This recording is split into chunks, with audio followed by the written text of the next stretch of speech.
बात करने के लिए लॉगिन करें www.astrotak.com।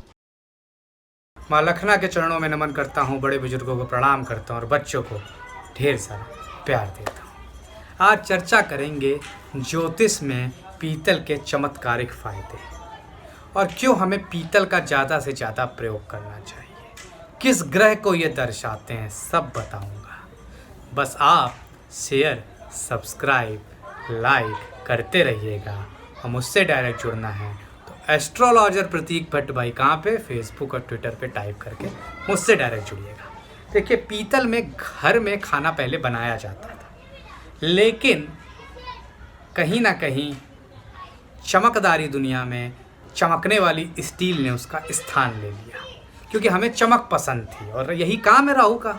हर चमकती हुई चीज़ की तरफ आदमी भागता जा रहा है, चकाचौंध की दुनिया में भागता जा रहा है, चाहे बॉलीवुड हो चाहे मीडिया हो, ये भी राहु की है।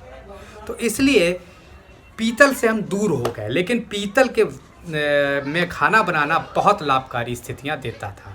कहा जाता है शरीर के रोग खत्म होते थे, शरीर को तेज प्राप्त होता था, शरीर में स्थूलता को कम रखता था और पीतल के बर्तन में खाना ज़्यादा देर तक गर्म रहता है और उसमें पकाने से गैस की भी, ऊर्जा की भी बचत होती है।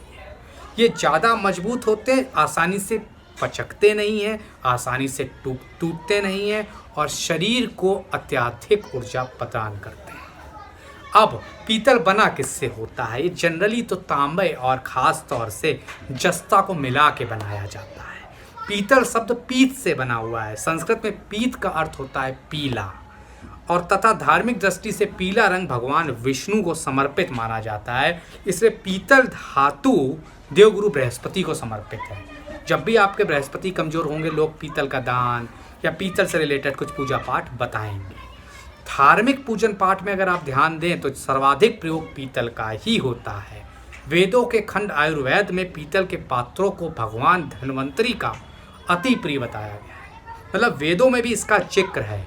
महाभारत में एक वृतांत भी है, सूर्यदेव ने द्रौपदी को पीतल का अक्षय पात्र वरदान स्वरूप दिया था, जिसकी विशेषता थी जब द्रौपदी चाहे जितने लोगों को भोजन करा दें, खाना घटता नहीं था।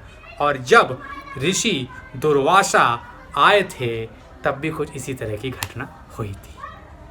तो चलिए, पीतल के पात्रों का महत्व तो ज्योतिष व धार्मिक शास्त्रों में तो बताया ही गया है। ज्योतिष शास्त्र के अनुसार सोने जैसा चमकने वाला पीतल देवगुरु बृहस्पति को समर्पित होता है। इसके दान से भी लाभ मिलता है। कर्म कांड में जरूर हमें पीतल का ही प्रयोग करना चाहिए। शिवलिंग पर दूध चढ़ाने हेतु भी पीतल के कलश का उपयोग किया जाता है और ख़ास तौर से बगलामुखी माता के अनुष्ठानों में सिर्फ और सिर्फ पीतल के ही बर्तन प्रयोग कर जाते हैं। भारत में आजकल बहुत ज़्यादा चलन हो गया है भाई, ख़ास तौर से स्टील का, जिसका हमें प्रभाव को कम करना चाहिए। कई जगहों पर तो बालक के जन्म पर नाल छेदन करने के उपरांत पीतल की थाली से, छुरी से पीटा जाता है। खास तौर से कहा जाता है इसमें लाभ मिलता है पुत्र को, बच्चे को। उसी के साथ साथ पीतल के घर में रखना भी लाभकारी स्थिति दर्शाता है। खास तौर से सेहत के लिए, हमारी आँखों के लिए अच्छा होता है। पीले रंग से हमारी बॉडी में ऊर्जा का संचार रहता है। तो खास तौर से थाली, कटोरे, लोटे, गिलास हो पाए तो पीतल के प्रयोग करिए तो लाभ मिलेगा। अब ज्योतिषी लाभ आपको बता देता हूँ। खास तौर से अगर आपको गॉल ब्लैडर की समस्या है, थायराइड की समस्या है, बीपी की समस्या है, शुगर की समस्या है, मोटापे की समस्या है, तो पीतल के बर्तनों का प्रयोग करना शुरू करिए और 1 साल के अंदर लाभ दिखना शुरू हो जाएगा। अब ज्योतिष में कुछ उपाय भी हैं इसके लिए। भाग्योदय के लिए पीतल की कटोरी में चना की दाल भिगोकर रख दें। सिरहाने सुबह चने की दाल पर गुड़ रखकर गाय को खिलाएं, भाग्योदय हो जाता है।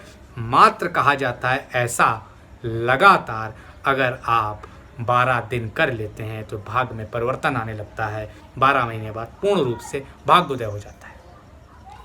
अटूट धन प्राप्ति के लिए पूर्णिमा के दिन भगवान श्री कृष्ण पर शुद्ध घी से भरा पीतल का कलश चढ़ाकर किसी को भी दान कर दें, किसी उचित व्यक्ति को लाभ मिलता है।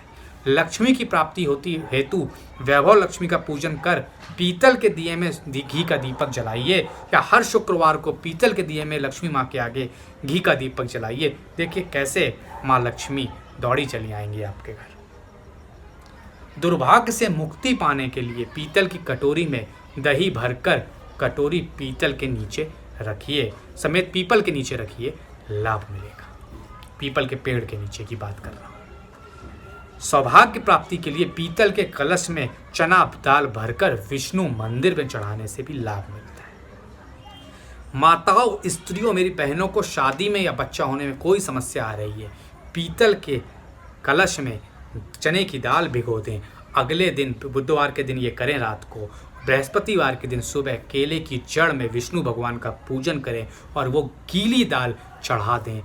ज़्यादा से ज़्यादा लाभ के लिए कहा जाता है विवाह की समस्याएं खत्म हो जाती हैं, पुत्र संतान की समस्याएं खत्म हो जाती है, घर में स्थिरता आती है, स्टेबिलिटी आती है, पैसा रुपया भी आसानी से आता है। तो ये थे आज कुछ पीतल की महत्ता। शेयर करिए, सब्सक्राइब करिए, लाइक करिए, औरों तक पहुँचाइए। आज के लिए फिलहाल प्रतीक भट्ट का बहुत बहुत धन्यवाद।